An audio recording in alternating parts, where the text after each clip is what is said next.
सभी भाई बहनों को सादर नमस्कार। मैं आर के सोनी आप सबका कैरियर युग के ऑनलाइन प्लेटफॉर्म पर हार्दिक स्वागत करता हूं। आज का हमारा टॉपिक है विकास के सिद्धांत। आज का हमारा टॉपिक क्या है? विकास के सिद्धांत।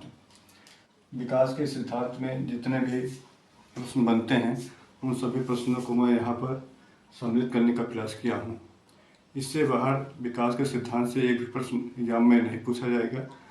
जो भी पूछा जाएगा यहीं से पूछा जाएगा। यदि आप इन सभी को पहचान लेंगे, जान लेंगे, अपने दिमाग में बैठा लेंगे तो यहीं से बार बार प्रश्न पूछा जाता है आपके एग्जाम में, चाहे वो आपका सीटेट का एग्ज़ाम हो चाहे यूपीटेट का एग्ज़ाम हो। ठीक है ना?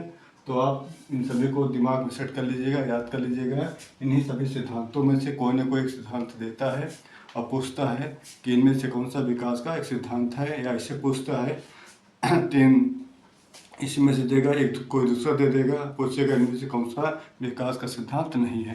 तो यदि आपको इन सभी सिद्धांतों को याद है तो आप कहीं न कहीं आसानी से इसको आप कर ले जाएंगे। तो आप यहाँ पर देखेंगे, मैं आपको पढ़कर एक एक सुना रहा हूँ, इसको आप ध्यानपूर्वक अपने दिमाग में सेट करने का प्रयास करेंगे। तो पहला है आपका निरंतरता का सिद्धांत, जिसे सतत विकास का सिद्धांत कहा जाता है। दूसरा है व्यक्ति विभिन्नता का सिद्धांत। तीसरा है विकास के क्रम का सिद्धांत, विकास की दिशा का सिद्धांत, मस्तकाधोमुखी, जिसे सिर से पैर की दिशा का सिद्धांत भी कहा जाता है। केंद्र से परिधि या निकट से दूर का सिद्धांत कहा जाता है। समन्वय एकीकरण का सिद्धांत है। उसके बाद भविष्योन्मुखी पूर्व कथनीयता का सिद्धांत है। विशिष्टता का सिद्धांत है। वंशानुक्रम एवं वातावरण के अंतःक्रिया का सिद्धांत है। समान प्रतिमान या समान प्रतिदर्शी या जिसे मॉडल का सिद्धांत कहा जाता है। अनुत्क्रमणशीलता, जिसे अविलोमिता का सिद्धांत भी कहा जाता है। परमार्जिता का सिद्धांत है। चक्राकार प्रगति का सिद्धांत है। असमान गति का सिद्धांत है। वर्तुलाकार बनाम रेखीय गति का सिद्धांत है। परस्पर अंतः संबंध का सिद्धांत है। निश्चित प्रतिक्रिया या अनुक्रम का सिद्धांत है। ठीक है ना?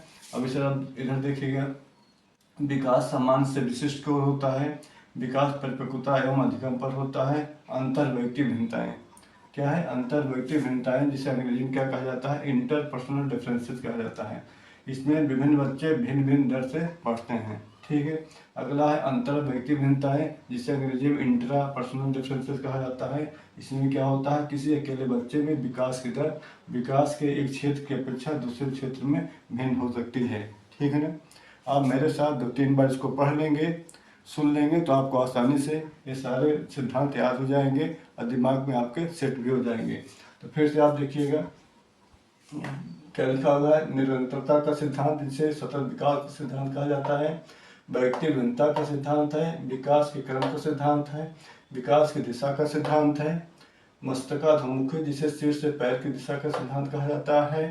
केंद्र से परिधि या निकट से दूर का सिद्धांत है। समन्वय एकीकरण का सिद्धांत है। भविष्योन्मुखी पूर्व कथनीयता का सिद्धांत है। विशिष्टता का सिद्धांत है।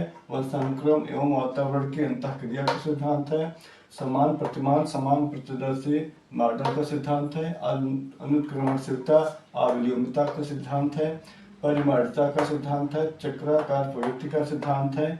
असमान गति का सिद्धांत है। वर्तुलाकार बनाम रेखीय गति का सिद्धांत है।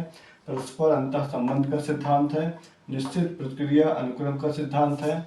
और उसके बाद है विकास सामान्य से विशिष्ट की ओर होता है। विकास परिपक्वता एवं अधिगम पर होता है। उसके बाद है अंतर व्यक्ति भिन्नताएं, जिसे अंग्रेजी में इंटरपर्सनल डिफरेंसेस कहा जाता है। इसका मतलब होता है विभिन्न बच्चे भिन्न भिन्न दर से बढ़ते हैं।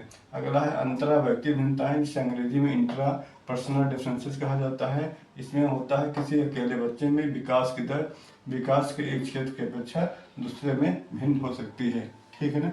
एक बार आप मेरे साथ इसको पढ़ेंगे, सुनेंगे तो आपको बातें और क्लियर हो जाएगी और आसानी से आपको सारा नाम याद हो जाएगा और समझ में भी आ जाएगा। केवल आपको एक नाम केवल याद है, मैं आपको केवल नाम से परिचित करा रहा हूँ। यदि केवल आप नाम याद कर लिए, दिमाग में नाम केवल आप सेट कर लिए तो आपका काम हो जाएगा, कहीं कोई दिक्कत आपको नहीं होगी। यही नाम ही पूछा जाता है, इसका मीनिंग नहीं पूछा जाता, इसका कंसेप्ट नहीं पूछा जाता है। बस यही आपसे पूछा जाता है कि इनमें से कौन सा है और कौन सा नहीं है। एक बार फिर से आप मेरे साथ पढ़ेंगे।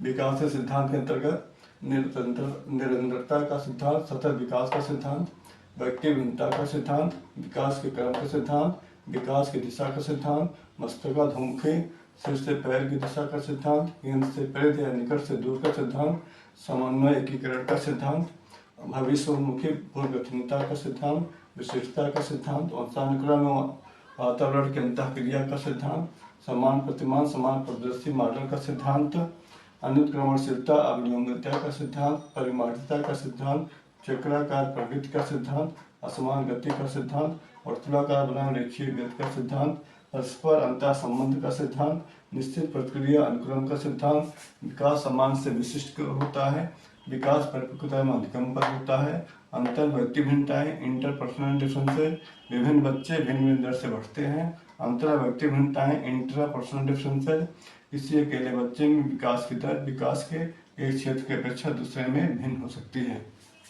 इसको आप कई बार देख लीजिएगा वीडियो को और दिमाग में सेट कर लीजिएगा।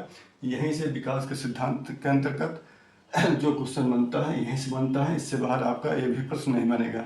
यह मेरा गारंटी है कि आप के एग्जाम में जो भी विकास के सिद्धांत से क्वेश्चन बनता है यहीं से बनता है। इसलिए मैं बहुत सारी किताबों से बहुत सारी चीज़ों को कलेक्ट करके यहाँ पर रखने का प्रयास किया हूँ कि आपको कहीं भटकना ना पड़े और एक ही वीडियो में आपको विकास के सारे सिद्धांत याद हो जाए या आपको मालूम हो जाए। ठीक है ना। तो ये आपका विकास का सिद्धांत है, इसको आप जितनी बार हो सके उतनी बार पढ़ करके अपने दिमाग में सेट कर लीजिएगा और इससे बाहर एग्जाम में एक भी प्रश्न आपसे नहीं पूछा जाएगा। ठीक है ना। मुझे उम्मीद है कि आपको यह समझ में आ गया होगा। तब तक